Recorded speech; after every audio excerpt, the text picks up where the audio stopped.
Hello! On se retrouve ce dimanche pour une vidéo un peu spéciale, un peu différente. J'ai voulu tester un autre concept.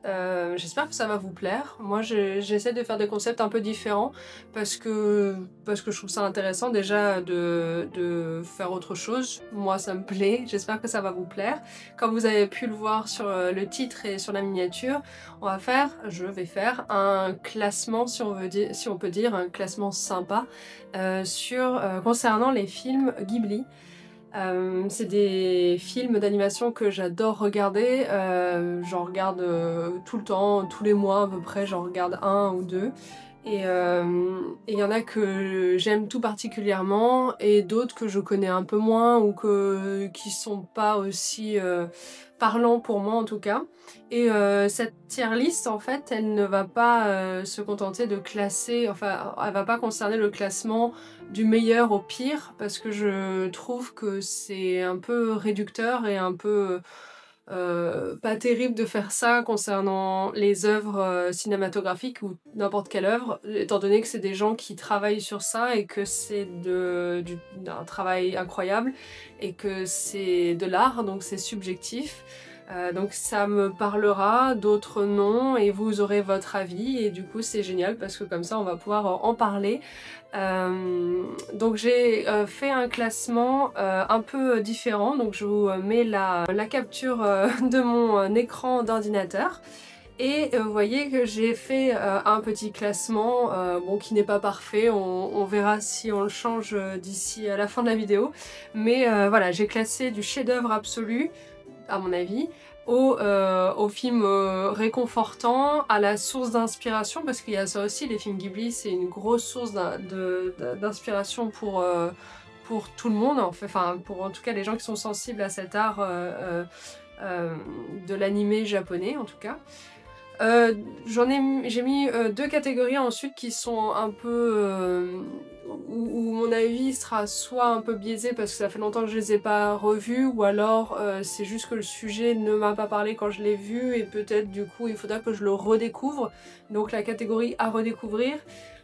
Et ensuite les perles méconnues, c'est ceux qui sont pas, non, c'est pas aussi magnifique on va dire esthétiquement que des chefs-d'œuvre des studios Ghibli, mais ça vaut le coup d'œil et en tout cas c'est intéressant à regarder avec peut-être d'aller découvrir. Je sais qu'ils sont tous sur Netflix sauf un, La Tortue Rouge, qui est dans le classement mais que je n'ai pas vu donc je vais pas pouvoir le classer. Faudra que je le regarde, faudra que je le trouve. C'est le seul hein, qui n'est pas disponible sur la plateforme Netflix. Donc c'est parti, on va essayer de faire ça de façon ordonnée, si j'y arrive. Donc déjà le studio Ghibli, alors moi je dis Ghibli, je sais qu'il y a plusieurs façons de dire, par exemple Ghibli ou Ghibli, je ne sais pas. Je crois qu'à la japonaise c'est Ghibli et nous à la française, à l'européenne, c'est plutôt Ghibli. Moi j'ai pris le pli depuis toujours de dire Ghibli, donc je vais continuer à le dire comme ça. Excusez-moi pour ceux qui sont un peu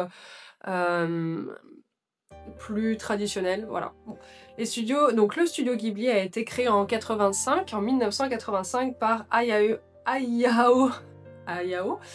Miyazaki et Isao Takahata, donc, et le mot Ghibli en fait vient de deux sources d'inspiration très importantes qui va suivre tout au long de l'histoire du studio, les films. Parce que déjà c'est tiré d'un nom italien, ça vient d'un mot italien qui désigne un vent chaud venant du sud, donc du Sahara, donc c'est un mot qui a une connotation liée avec le vent, et le vent dans l'œuvre du studio Ghibli est très importante, donc c'est vraiment quelque chose, les avions et le vent vont être des thèmes récurrents dans les œuvres de ce studio. Et donc c'est aussi un avion militaire de la Seconde Guerre mondiale. Son père j'ai du mal, Hayao Miyazaki, je vais l'appeler Miyazaki, Monsieur Miyazaki.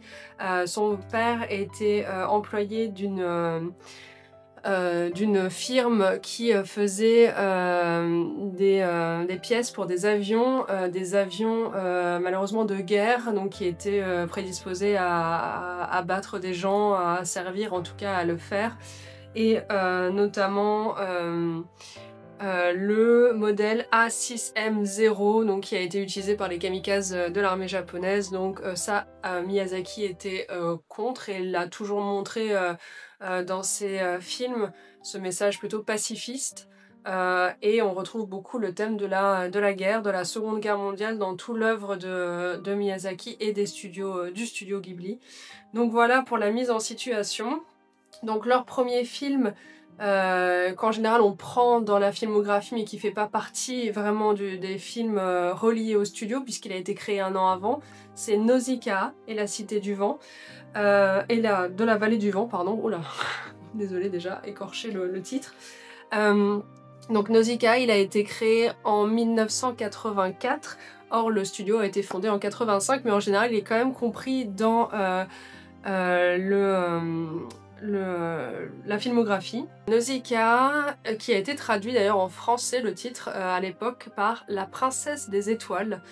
C'est que c'est ce film qui a un peu traumatisé Miyazaki parce qu'il a été coupé, remonté très bizarrement pour correspondre un petit peu aux normes européennes ou occidentales, ce qui a fortement déplu à Miyazaki. Il a été échaudé par ça, et du coup ça a fait que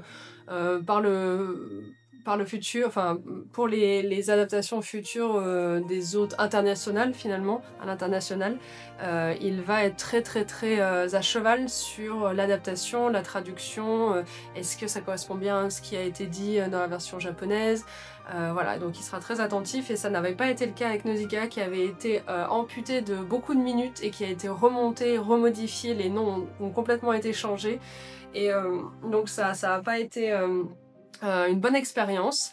Donc Nausicaa, il est un peu méconnu, il y en a beaucoup qui n'ont pas été distribués tout de suite en France et à l'international, donc il y en a beaucoup qu'on a redécouvert après, et surtout en VHS, pas au cinéma, et Nausicaa en fait partie.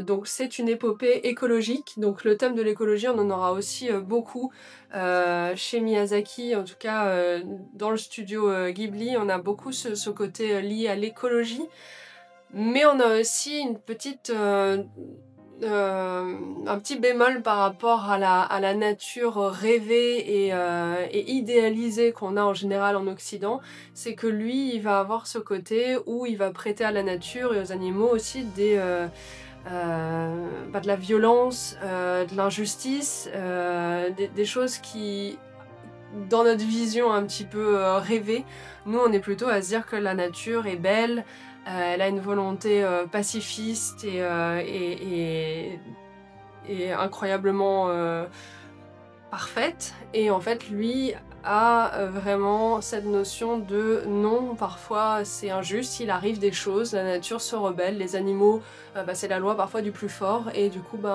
oui il y a une harmonie qui se crée, mais il y a aussi enfin c'est pas aussi manichéen on va dire que dans les autres films d'animation et films tout court qu'on a l'habitude de voir. Donc c'est une ambiance un peu spéciale puisque c'est post-apocalyptique, donc dans un monde où tout est empoisonné, où l'air est vicié, et du coup on suit une petite fille, donc Nausicaa, c'est une princesse qui tente de protéger la nature donc dans ce monde post-apocalyptique, et donc on suit son aventure.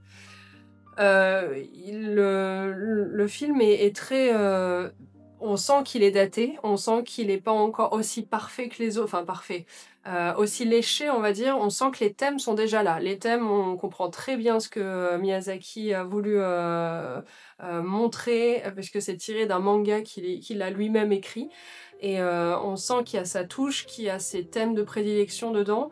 Je crois que ça s'ouvre, alors ça fait longtemps que je ne l'ai pas vu, mais il me semble que le film s'ouvre sur la petite fille, donc Nausicaa, qui est sur un engin volant, et du coup on trouve directement ce côté avion finalement, même si c'est pas vraiment un avion, mais ce côté dans les airs avec le vent, et le côté animaux impressionnants avec des thèmes qu'on n'avait pas l'habitude de voir à l'époque. Donc voilà, un film marquant pour sa génération. Mais moi je l'ai découvert bien plus tard et du coup je trouve qu'il a un peu vieilli. Je le reverrai avec plaisir, je l'ai vu qu'une seule fois il me semble, donc c'est bien parfois les films Ghibli de les revoir régulièrement à des périodes différentes de notre vie parce qu'on a une vision qui change, on comprend mieux les messages derrière. Encore là maintenant, moi j'ai revu des Ghibli là, dernièrement, que j'avais pourtant déjà vus, mais je les ai revus plus soigneusement, avec vraiment ce côté où je regardais les détails, je comprenais l'histoire, parce que parfois je me laisse un peu ah oui bah c'est les contes japonais, je comprends pas forcément où ça veut aller, mais c'est très poétique, c'est très beau. Mais là j'avais un point d'attention, un focus sur l'histoire et les éléments du décor et les personnages, et du coup ça a une toute autre vision. Et parfois je me rends compte que ça a beau faire 5, 6 ou 10 fois que je le vois, et ben il y a encore quelque chose d'autre qui en ressort. Donc Nausicaa, je le reverrai bien. Je vais le mettre dans à redécouvrir. Voilà, tout ça pour en arriver là. Mais voilà, je le redécouvrirai bien. Mais je sais qu'il a marqué, une petite, quand même une génération chez nous en France. Déjà, la France a été quand même assez ouverte sur l'apparition de ces films japonais. Gros consommateur de manga, gros consommateur d'animé, et on a vraiment soutenu, quand je dis on, c'est la France en général, a soutenu vraiment ce type de film, d'animation et d'art par rapport à d'autres pays qui ont été peut-être un peu plus réfractaires, un peu plus loin, on va dire, dans le soutien. Mais nous, on a plutôt ouvert la porte à ce nouveau genre d'histoire, de contes et de films. Deuxième film, j'essaie de les faire dans l'ordre chronologique. Le Château dans le ciel, qui date de 86, donc ça c'est une aventure aérienne. On a un monde, un château, une cité volante, flottante, qui s'appelle Laputa. Et d'ailleurs, petite anecdote, le mot Laputa a dû être modifié dans certains films avec un langage hispanique, puisque c'est une insulte, donc ça a dû être changé. Déjà en français, on sent qu'il y a une petite vibe pas folle, mais c'est plutôt la Piuta, je crois qu'ils disent ça. Ça fait également un petit moment que je l'ai pas vu. Quand je dis un petit moment, ça doit faire l'année dernière. Je l'ai vu l'année dernière, il me semble. Les musiques sont magnifiques. J'ai pas parlé des musiques, mais c'est incroyable. Elles sont dans tous les films. Il y a au moins une musique culte. Donc je sais que dans Le Château dans le ciel, il y a une très très belle musique. C'est vraiment dommage que je puisse pas les mettre.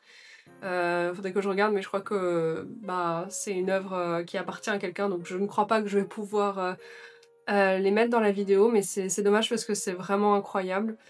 Donc on suit deux enfants qui partent à la recherche d'une île flottante, une île volante mythique, donc la Piuta. Et il y a ce côté un peu machine, pierre, mousse, décor abandonné, quête, aventure. On suit encore deux petits enfants. C'est un thème aussi qui est récurrent, on suit souvent un ou deux enfants. Après c'est pas étonnant, ce sont des films faits pas forcément à la base, mais en tout cas qui le sont devenus pour les enfants. Mais on suit quand même régulièrement des enfants parce que peut-être il y a une naïveté, une ouverture sur la magie que parfois on perd un peu quand on est adulte. Donc c'est ce côté avec un regard enfantin, naïf, qui sert d'entrée dans le monde de Miyazaki et de Takahata également. Donc ce film-là, il m'a pas laissé... c'est-à-dire que quand j'ai toute la filmographie devant moi et que je choisis quel film je vais regarder, c'est pas forcément sur celui-là que je me tourne en premier, mais je l'ai plutôt bien aimé. Il faudrait que je le revoie vraiment plusieurs fois. Je crois que je l'ai vu que 2 fois, il me semble. Donc je le mets aussi à redécouvrir parce que c'est pareil, je l'ai pas assez vu. Et par contre, je pense qu'il est vraiment beau. Donc à voir. Autre film qui est sorti 2 ans plus tard et qui a fait la renommée du studio, puisque jusqu'à présent les 2 films-là ont été accueillis plutôt bien, sans folie aucune. Le studio n'est pas encore rentable, il faut vraiment poser les bases, il faut y aller, donc un film tous les 2 ans.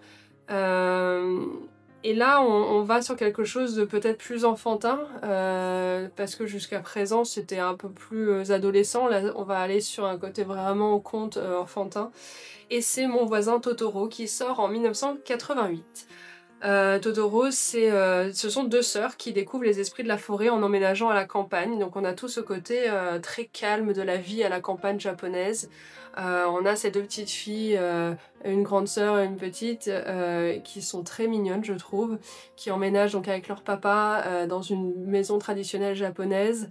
Ce que j'aime bien en fait dans les Ghibli, c'est vraiment ce côté la joie dans les moments simples, que ce soit faire du ménage, faire à manger, faire une action très simple, mais le faire bien et le mettre en valeur grâce au dessin, à la musique, à la façon dont c'est raconté et montré.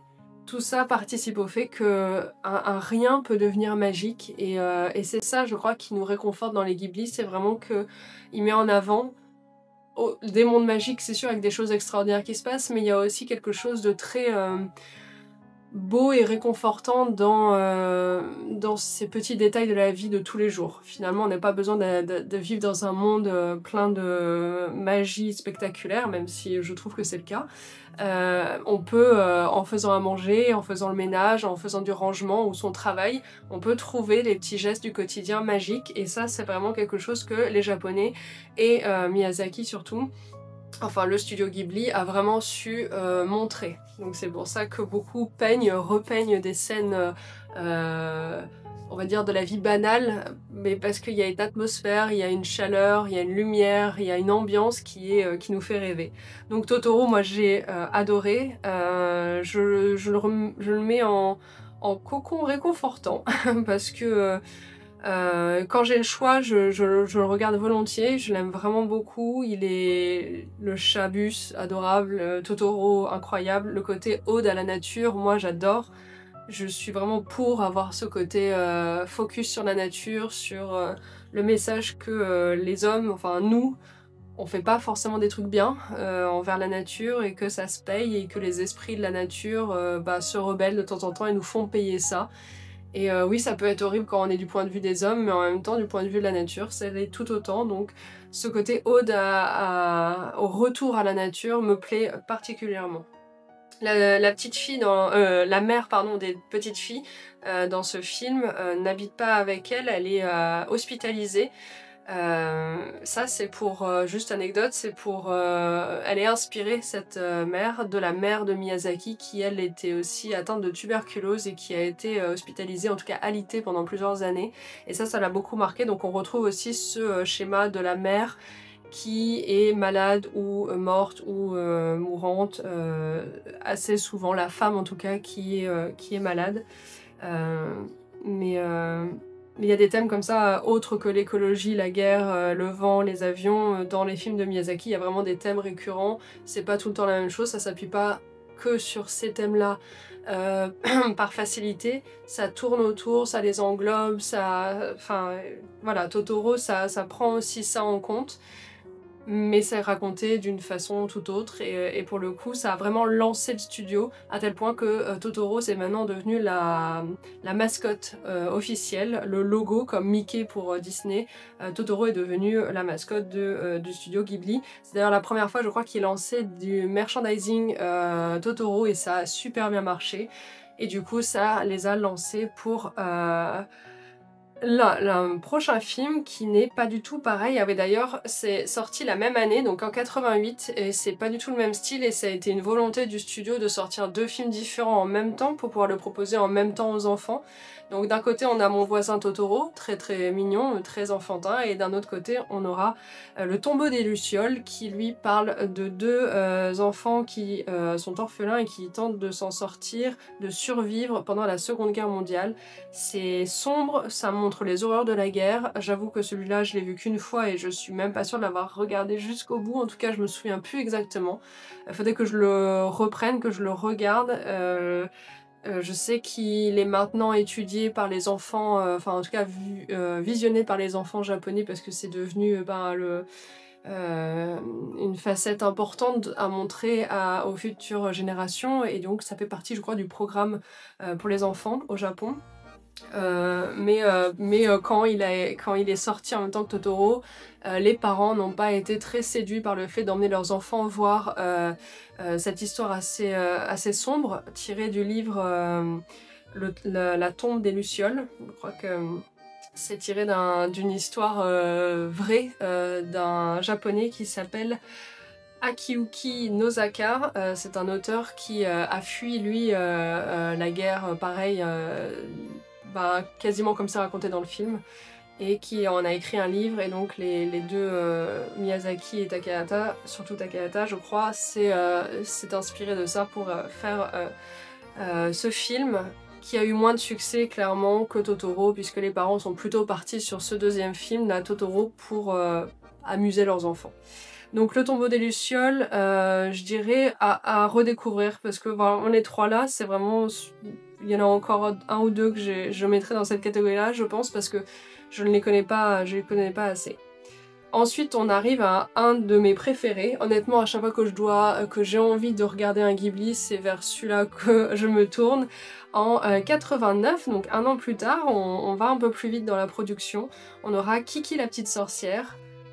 C'est très mignon. C'est une petite sorcière qui est apprentie et qui doit partir pour trouver une ville où s'installer et devenir la sorcière de la ville.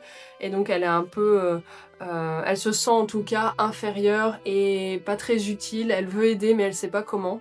Et au final elle trouve une île côtière et elle va s'y installer avec son petit chat adorable. Et elle sait voler. C'est le seul pouvoir qu'elle va avoir, mais qui lui sera d'une grande aide, puisqu'elle va tomber sur des marchands, des boulangers, des pâtissiers, et du coup elle va pouvoir proposer ses services de livraison. C'est un petit film, enfin c'est un petit film, c'est un grand film, mais réconfortant, magnifique à regarder. Kiki elle est adorable, elle va vivre plein d'aventures mignonnes. Je trouve beau ce dessin animé, ce film.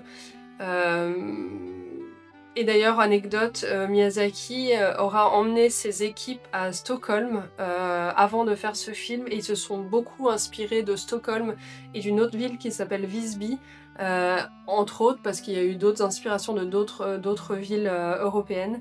Mais ce côté côtier et comme ça au bord de la mer magnifique, c'est vraiment venu a priori plutôt de Stockholm et de Visby que d'une autre ville européenne. Donc moi je le mettrais sur... J'hésite entre chef-d'œuvre absolu et cocon réconfortant. Je le mets là pour l'instant, je verrai après. Celui-ci c'est Souvenir goutte à goutte, qui vient en 91, donc ça c'est plutôt la patte Takahata. Dès qu'on a quelque chose un peu plus réaliste, on est plus du côté le cofondateur du studio. Takahata qui lui se focalise plutôt sur la version vraiment réaliste, et Miyazaki sur une version très poétique et rêvée des histoires. Donc là on a plutôt un récit adulte. Adulte et enfance, forcément, il y a pas que, il y a jamais trop que de l'adulte, il y a aussi une part d'enfance dans les films. Il y a de la mélancolie, mais c'est doux, c'est pas triste.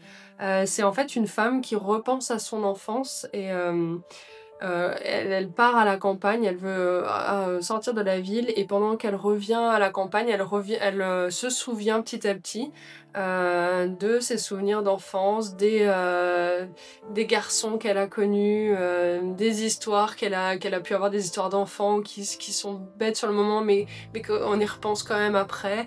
Et en fait, tous ces souvenirs lui reviennent, et elle retombe sur des anciennes connaissances, et elle est un peu perdue, et puis au final elle va trouver du réconfort à vivre à la campagne, à faire des travaux de la campagne, et elle va se trouver comme ça. Donc c'est vraiment très joli. Moi je connaissais pas tout ce pan de films Ghibli où c'est vraiment très Japon réaliste, et j'aime vraiment beaucoup. Franchement ça, par exemple, je le mettrais dans Perles méconnues, parce que je pense pas que beaucoup de personnes, malgré le fait que maintenant c'est disponible sur Netflix, donc je pense que plus de gens l'ont vu, mais avant je pense que Souvenir goutte à goutte, ou Si tu tends l'oreille, ou c'est quoi, Je peux entendre l'océan, je sais plus, non, ouais, ça, je pense que ce sont des Ghibli qui sont un peu plus méconnus. Et juste pour une petite anecdote également pour celui-ci, c'est l'un des rares Ghibli qui mélange en même temps l'animation traditionnelle et des séquences réalistes inspirées du cinéma en live action. Et du coup c'est un mélange des deux, donc on teste des nouvelles techniques, on teste des approches. Donc moi je le trouve très chouette, il est très doux, il est très émouvant aussi je trouve, quand on aime bien la nostalgie, la mélancolie douce, c'est super chouette. Ensuite, en 92, donc un an plus tard, on a Porco Rosso. Celui-là, par exemple, je vais le mettre dans à redécouvrir parce que clairement, j'ai dû le voir une fois et le fait que le personnage principal soit un cochon et qu'on parle beaucoup d'avions, euh, c'est pas, on va dire, au premier abord, une histoire qui va me parler. Et du coup, faudrait que je le revoie. Voilà, c'est un pilote cochon et par exemple là c'est assez spécial pour le mentionner. Ça se passe en Italie dans les années 30, donc c'est rare quand même qu'un Ghibli se passe dans un pays nommé, dans une période distincte et donc c'est assez chouette de voir la délocalisation entre le Japon et l'Italie. C'est assez différent, je me souviens quand même que les décors sont très beaux. Après, faudrait vraiment que je le revoie, donc je me le laisse à redécouvrir. À savoir qu'à chaque fois qu'on voit un cochon, c'est une représentation on peut dire de Miyazaki lui-même parce qu'il se représente tout le temps quand il se dessine lui, il se représente en petit cochon. On a beaucoup ce thème de cochon aussi dans ces films qui sont pas forcément positifs. C'est pas parce qu'on voit un cochon qui se représente lui-même en cochon que c'est bien, puisque dans Le Voyage de Chihiro, les parents de la jeune fille se transforment en cochon et c'est pas terrible pour eux. En tout cas, c'est pas le message foufou. Donc voilà, c'était un film qui à la base devait sortir qui devait être diffusé dans des avions. C'était un petit court-métrage d'une quinzaine de minutes qui a été commandé au studio pour inciter les personnes à voyager avec la Japan Airlines. Et Miyazaki s'y est penché sérieusement et a préféré sortir un long métrage plutôt qu'un court métrage. Et du coup, c'est passé en projet film plutôt que petit court métrage à passer dans un avion. Ça aurait été quand même chouette de voir un petit Miyazaki pendant qu'on prend l'avion. Ensuite, on a donc un autre film très réaliste, donc toujours de Takahata, Je peux entendre l'océan. Celui-ci est encore plus mélancolique, enfin un peu dans le même style que Souvenir goutte à goutte. C'est pareil, je vais le mettre tout de suite dans Perles méconnues. Parce que je trouve que voilà, c'est encore une fois un dessin un peu différent. Moi je ne savais pas à la base que c'était pas Miyazaki qui avait fait tous les les films du studio Ghibli. Et quand j'ai appris plus tard que c'était plusieurs animateurs qui avaient leurs pattes à chaque fois et qu'on donnait un peu la chance à différents animateurs, que je me suis rendu compte qu'effectivement ces deux-là ont une patte très spéciale en termes de visage et de style de touche, et du coup c'est différent. C'est une chronique réaliste sur les amitiés et les amours d'une lycéenne qui déménage à Kochi. Donc c'est une ville au Japon au bord de l'océan. Et donc ça a été ça a été un film qui a été réalisé pour la télévision à la base et pas pour le cinéma, pas pour les grands écrans. Donc c'est le premier film qui a été réalisé dans ce cadre-là. Donc c'est pour ça aussi qu'on peut avoir ce côté un peu moins spectaculaire, mais un peu plus série, un peu plus posé, on va dire. Mais très joli quand même. Et toujours ce côté réaliste dans les émotions, dans les réactions, et c'est joli si vous voulez vraiment, c'est intéressant si vous voulez avoir un point de vue de comment était le Japon à une certaine époque. Et ben, je trouve que c'est vraiment sympa de voir cette représentation du Japon, des choses comment la vie était à ces époques-là. Moi, je trouve que c'est tout aussi intéressant de regarder ce genre de Ghibli qu'un Ghibli un peu plus fantaisiste. Ensuite, on a Pompoko. Pompoko, c'est c'est assez spécial. Ça parle des petits tanuki, donc des petits animaux farceurs. Il y a un fort message écologique. Je crois que c'est Takahata également qui a fait celui-là. C'est un film un peu fou, un peu foufou, il y a des transformations, il y a un mélange de comédie vraiment, ouais c'est assez cru parfois. Ça a fait un peu polémique parce que les Tanuki, ils ont des attributs génitaux assez visibles qu'on peut voir dans le film, donc ça a été assez polémique. Peut-être que les Japonais n'ont pas le rapport aussi pudique, peut-être avec le corps, en tout cas masculin, qu'on peut avoir ici en Occident, en Europe. Donc voilà, c'est des animaux, c'est pas la même chose, mais je me souviens d'avoir vu ce film et de me dire wow, c'est spécial quand même, mais pourquoi pas. Moi j'aime bien le message quand même qui est derrière, non à la déforestation, à la destruction. Alors on passe pour des gros méchants, hein, nous les hommes, mais c'est bien aussi de voir ce genre de message montré aux enfants, aux nouvelles générations, enfin à l'époque, hein, en 94. Mais en tout cas ça fait partie de l'ouverture d'esprit, de voir autre chose, un autre message. Ensuite, on aura un film... alors, attendez, parce que je ne l'ai pas classé. Pompoko, je vais le mettre en... Faudrait que je le revoie quand même, mais je crois que je l'ai bien encore en tête sur certains trucs.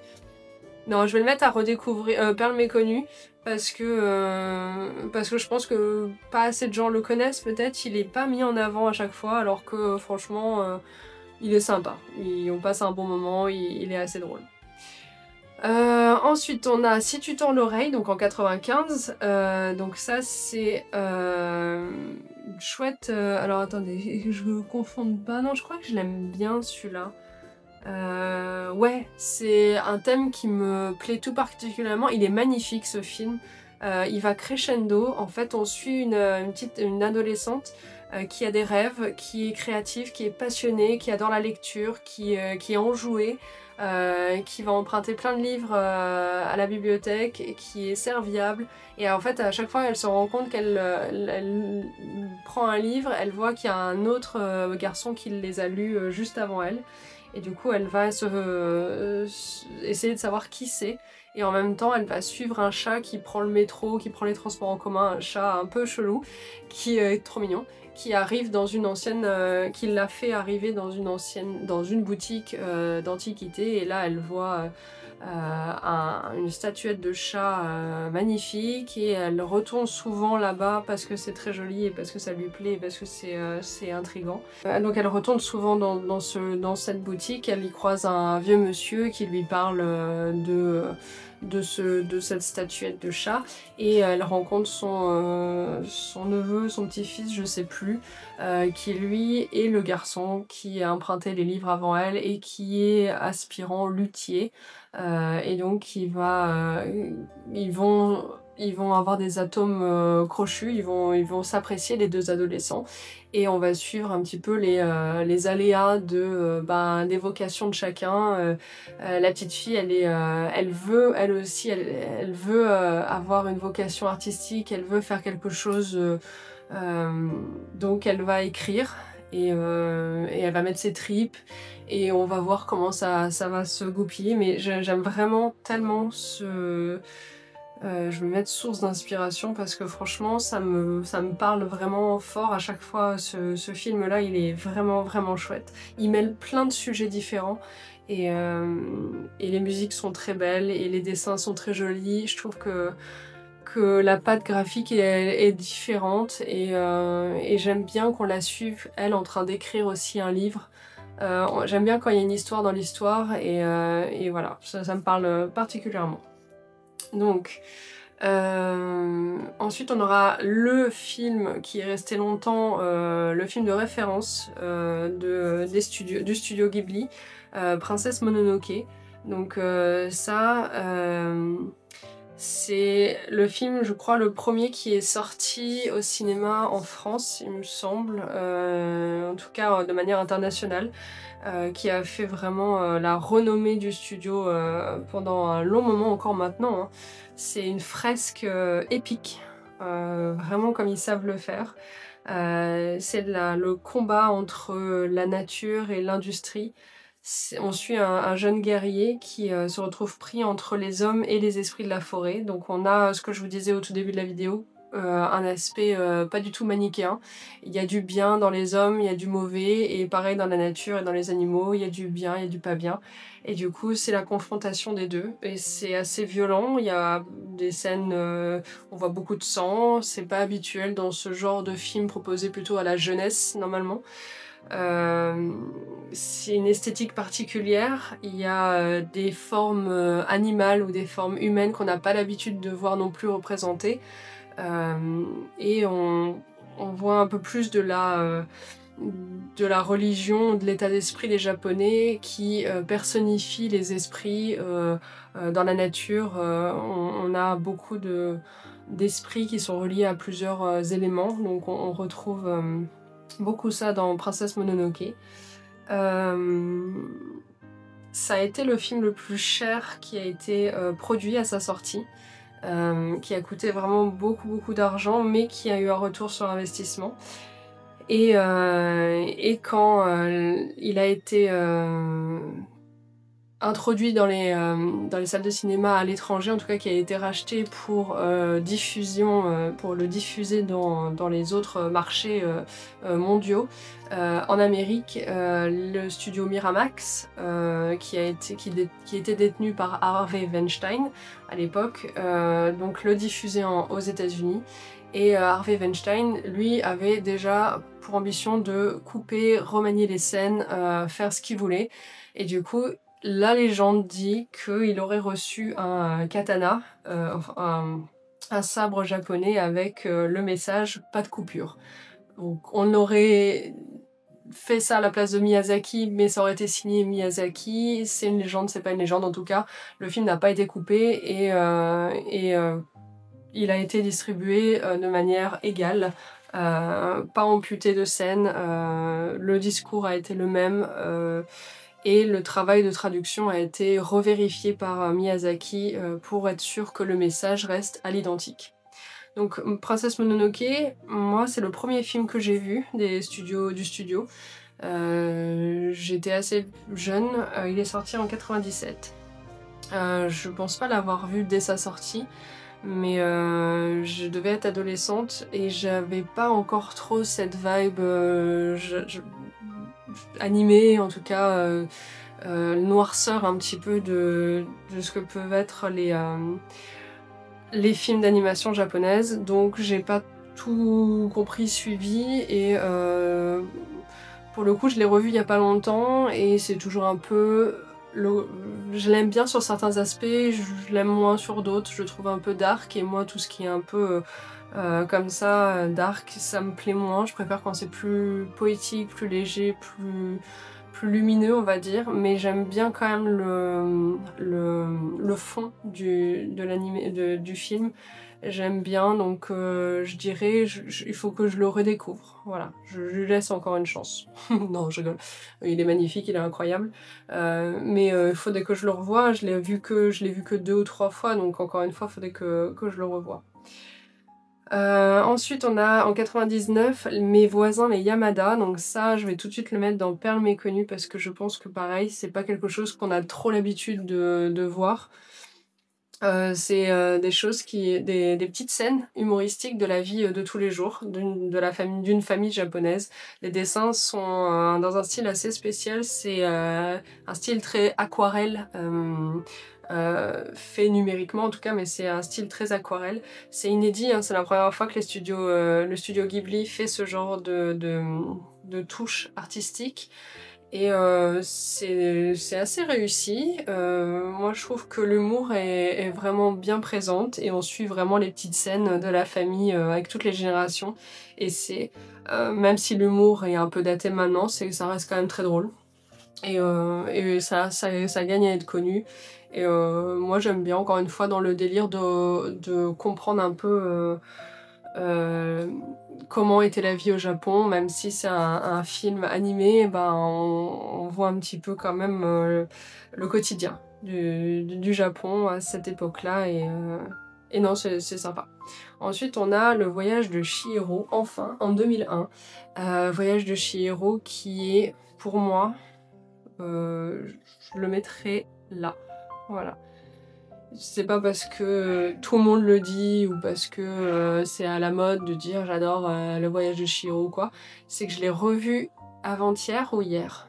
Hier.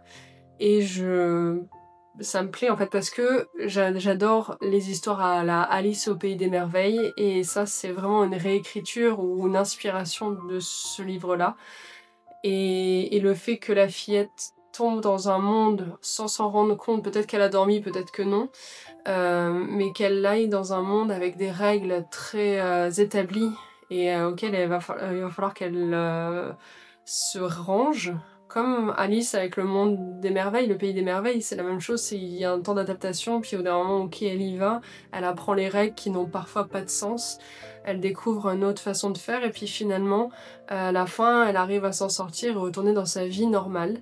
Mais elle gardera toujours cette histoire en tête et c'est vrai que quand je l'ai fini de le regarder, je me suis dit mais en fait j'adore ce côté où quand on finit le film, on nous a raconté une histoire et c'est vrai qu'on cherche tous ce côté racontez-nous une histoire, raconte-nous une histoire, j'ai envie d'être portée par ça, j'ai envie de me poser dans mon canapé et d'écouter ce que tu as à me dire et le film là le fait très bien, des musiques magnifiques, des personnages incroyables, l'animation est tellement belle à regarder, je me suis vraiment focalisée sur l'animation et c'est incroyable.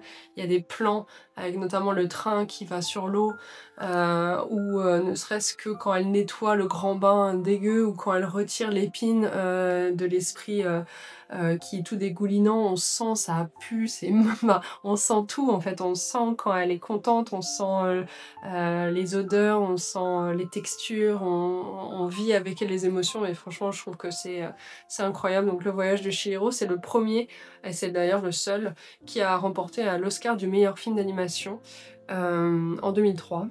Et 2003 je crois, oui. Et voilà, c'est en général quand on parle du studio Ghibli, c'est le voyage de Chihiro qui est maintenant emblématique, bien qu'il y en ait eu plein d'autres. C'est quand même celui-là qui reste dans les mémoires. Ensuite, on a Le Royaume des Chats en 2002. C'est une aventure plutôt légère qui est dérivée du film Si tu tends l'oreille. Donc, dans le film Si tu tends l'oreille, il y a une mention du chat Baron. C'est une statuette qui a une histoire forte quand même dans le film. Et le Royaume des Chats, c'est dérivé de ça. On retrouve le chat Baron, mais cette fois-ci, il est vivant et on suit ses aventures avec une adolescente qui est entraînée par un chat. On a encore une fois ce thème d'Alice au Pays des Merveilles, mais qui est un peu plus fun, un peu plus... pourquoi pas avec des chats. C'est marrant, c'est mignon, c'est simple, c'est tout ce qu'on aime. Le style graphique est légèrement différent quand même, et l'animation aussi. Moi je le mettrais dans... je mettrais là-dedans, un concours. Mais les deux là, je les mettrais peut-être ici, après, je verrai. Ensuite on a 2004, Le Château Ambulant. Je l'ai regardé là ce matin. Celui-ci, parce que je voulais me refaire un avis sur le film. Je l'aime vraiment bien, je l'aime vraiment beaucoup. Les musiques sont belles, les personnages sont sympas. En fait, moi j'avais du mal avec Sophie, la protagoniste, parce que je la trouvais un peu désespérante. Mais finalement, ça va, je l'aime bien. J'aime bien, surtout j'aime beaucoup les décors. Ça a été... Miyazaki qui a été en France, qui a été en Alsace, qui a été à Colmar et à Rigvir et qui s'est fortement inspiré de ces deux villes pour créer la ville où Sophie est au début. Et c'est très joli comme représentation. Donc je vais mettre source d'inspiration parce que c'est les décors. Quand par exemple ils ouvrent la porte sur une prairie fleurie, c'est très joli. C'est vraiment, il est très beau, esthétiquement il est très beau. Et l'histoire est sympa. Ensuite, on a Les Contes de Terre-Mère en 2006, qui a été fait par le fils de Miyazaki, qui s'appelle Goro Miyazaki, et qui lui est à la base architecte paysagiste. En vrai, il a fait le parc Ghibli, et du coup, il a été amené à faire un film d'animation, et il a fait Les Contes de Terre-Mère. qui n'a pas du tout trouvé son public quand il est sorti. Peut-être que plus tard ça l'a mieux fait, mais il n'a pas eu un gros accueil. Et j'avoue que j'ai dû le voir une fois et qui m'a pas du tout laissé de souvenir. Faudrait que je le revoie. Je vais le mettre tout de suite dans à redécouvrir parce que clairement, je vais mettre quand même Mononoke dans source d'inspiration parce qu'il y a des très très belles choses dedans. Les contes de Terre-Mère, ouais, apparemment le père Miyazaki, donc Hayao, n'a pas été très tendre avec son fils. Il a clairement dit, même devant les caméras, que le travail de son fils était nul. Ils se sont plus parlé. Il l'a pas du tout soutenu. Et d'ailleurs, dans le film, il y a une histoire de parricide. Donc l'enfant tue son père. C'est un peu conflictuel. Et ensuite, par la suite, Goro en a fait d'autres. Et ça s'est très bien passé. Mais là, ça a été un peu compliqué. Ensuite, on a Ponyo sur la falaise. Ponyo sur la falaise, il a été... c'est très mignon. C'est un mignon petit film clairement pour enfants. Cette fois, on est plus reparti sur quelque chose de très enfantin. C'est une histoire d'amitié entre un petit garçon, Sasuke, et Ponyo, donc un petit poisson qui se transforme en fillette. Et ils habitent sur une falaise, près d'un port, et on a le côté la petite sirène en fait, réécriture de la petite sirène si on veut, en tout cas inspiration de la petite sirène, où la petite fille veut absolument devenir humaine pour rester avec le petit garçon. Et je vais mettre cocon réconfortant, parce que je peux pas dire que l'animation, les dessins me plaisent plus qu'un autre, mais il a quelque chose de mignon. Ne serait-ce que le petit garçon, autant Ponyo, elle est mignonne, voilà, mais elle est un peu agaçante parfois avec sa voix, mais ça, je sais plus comment il s'appelle. Le petit garçon, il est vraiment très bien écrit, il est très juste, il est très mignon, il est très serviable, et j'aime beaucoup. Juste pour lui, j'aime beaucoup le film. Et il y a des scènes où ils mangent, où ils boivent des choses, et ça donne envie de manger ou de boire ce qu'ils mangent ou qu'ils boivent. Et du coup, rien que pour ça, c'est très mignon. Il est très coloré, très poétique, très enlevé, très fun, voilà.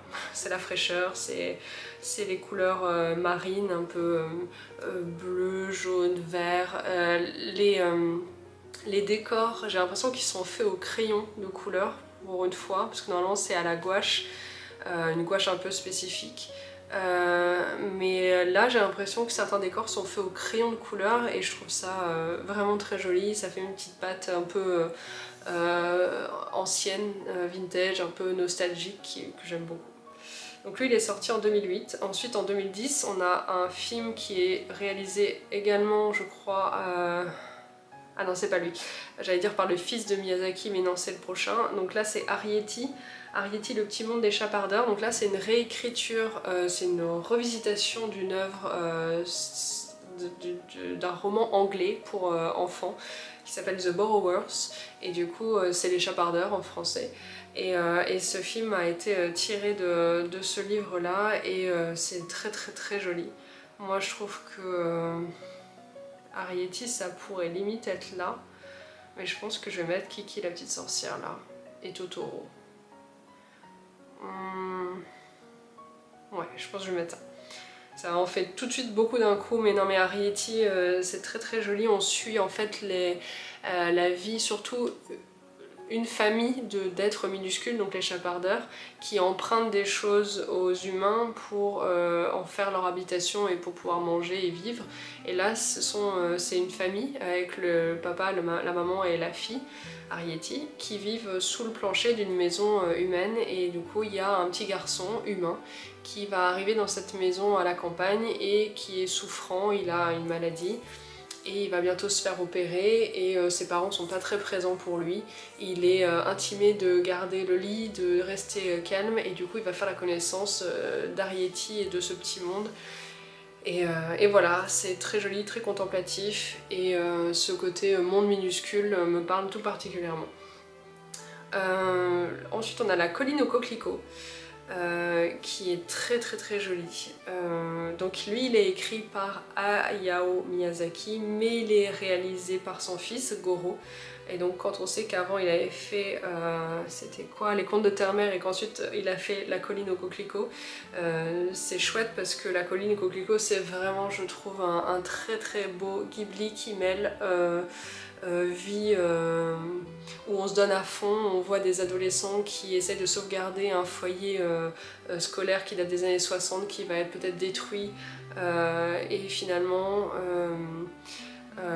ils vont le remettre en état. Donc c'est un côté on travaille, on a un résultat, on se donne à fond. Elle est adorable la protagoniste. Et en même temps il y a un côté où elle tombe amoureuse d'un lycéen, enfin d'un camarade, et ils savent pas s'ils font partie de la même famille ou pas, donc ils s'interdisent de s'aimer, puis finalement ils vont trouver qui ils sont réellement. Donc c'est une jolie fresque sur l'amour, la famille, les souvenirs et les secrets de famille qui sont dévoilés au bout d'un moment. Mais c'est très mignon, moi j'aime bien, je vais le mettre dans cocon réconfortant. Ensuite on a Le vent se lève en 2013. Donc celui-là je l'ai regardé également cette semaine parce que je voulais me ressouvenir, et surtout parce que j'avais vu passer une info sur ce film, sur les décors et le côté foule. Il y a beaucoup de plans où il y a beaucoup de gens, une foule vraiment de gens sur le même plan, et que ça a été apparemment une galère à animer parce que Miyazaki voulait que chaque personne soit vraiment représentée bien et pas juste un trait assez flou, assez vague. Et du coup, ça a demandé des heures et des heures et des jours et des mois et des années pour faire ça.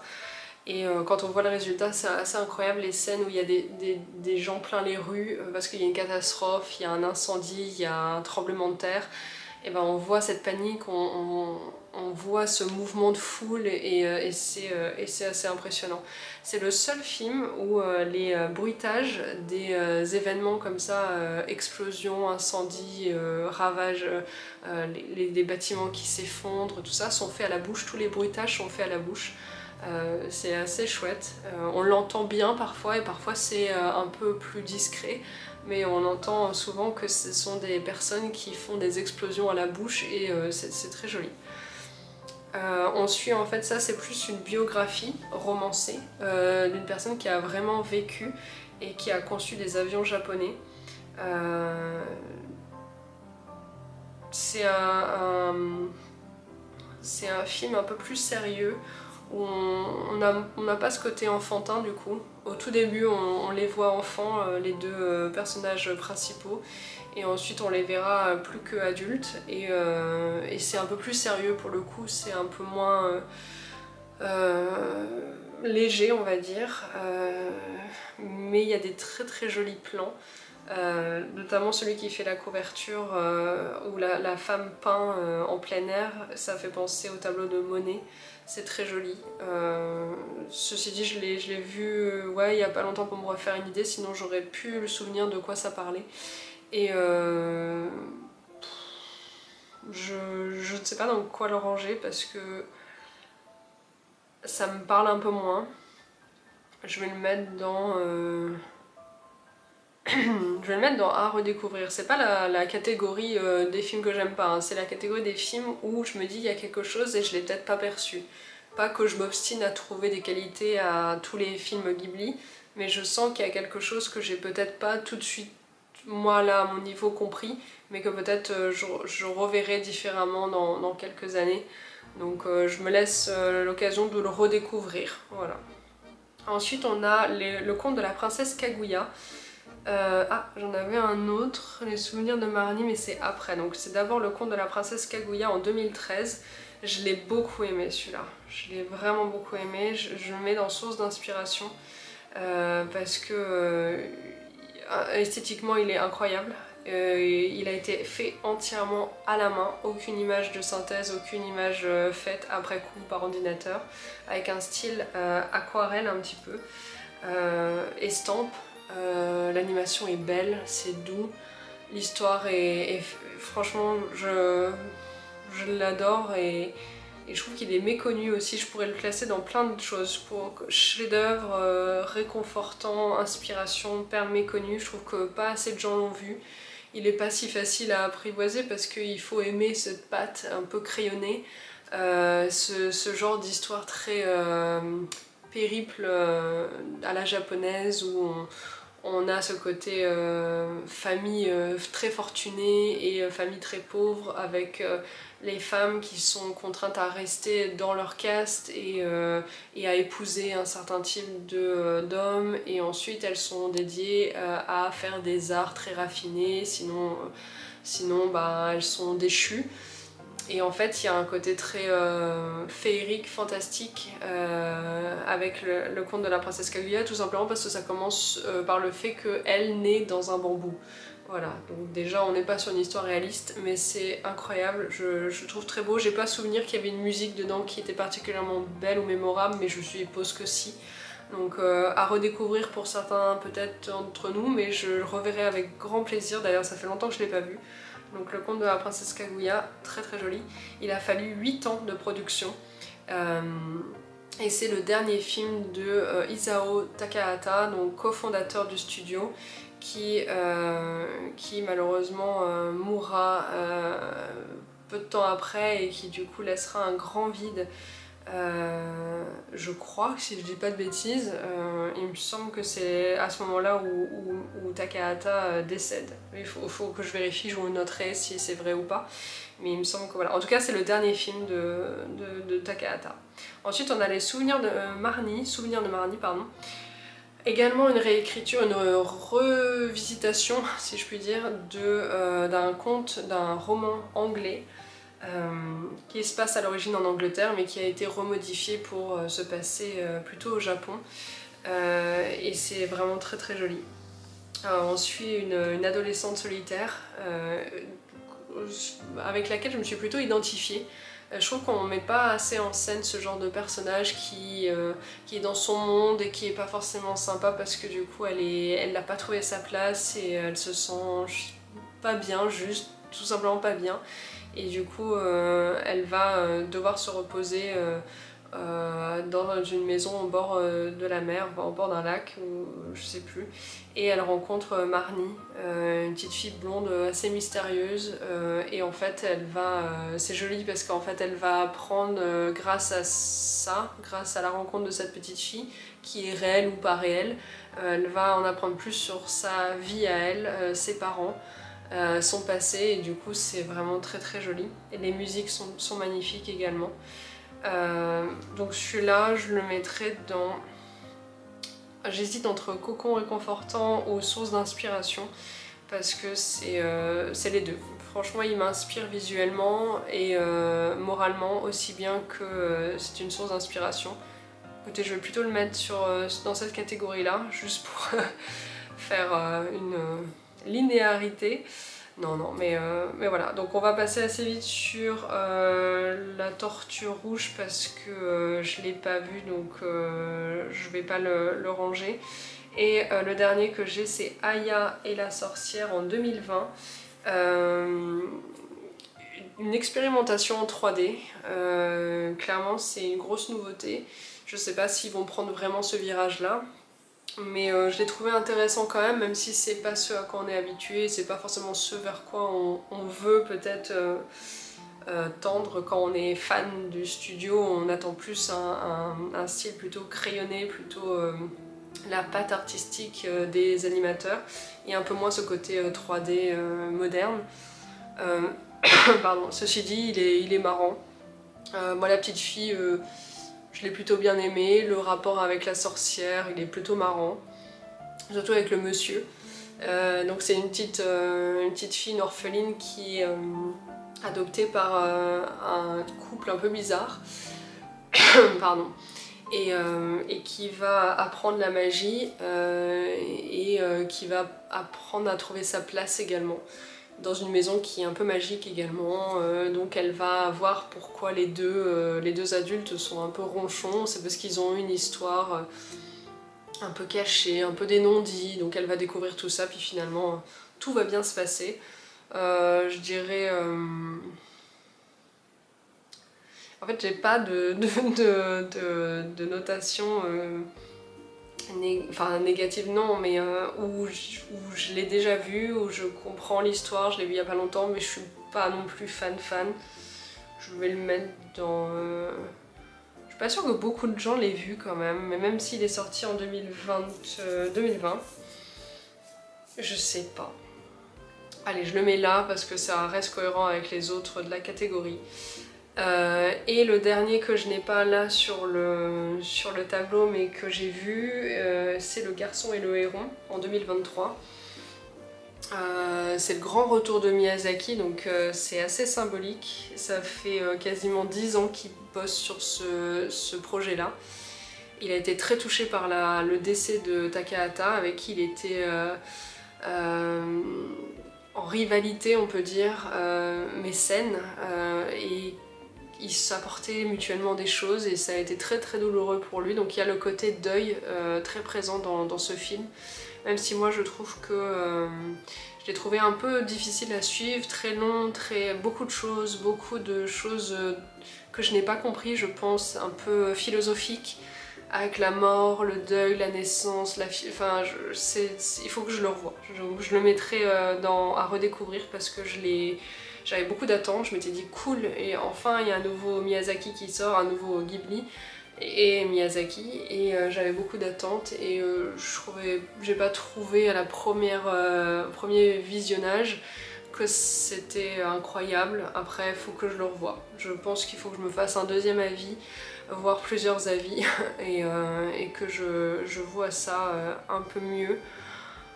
J'ai un peu laissé courir le film en fond parce que c'était trop, au bout d'un moment j'ai trouvé que c'était trop perché, alors que j'aime bien Le Voyage de Chihiro, c'est perché aussi, mais je sais pas, c'est autre chose, il y a une cohérence, il y a une histoire qui est racontée.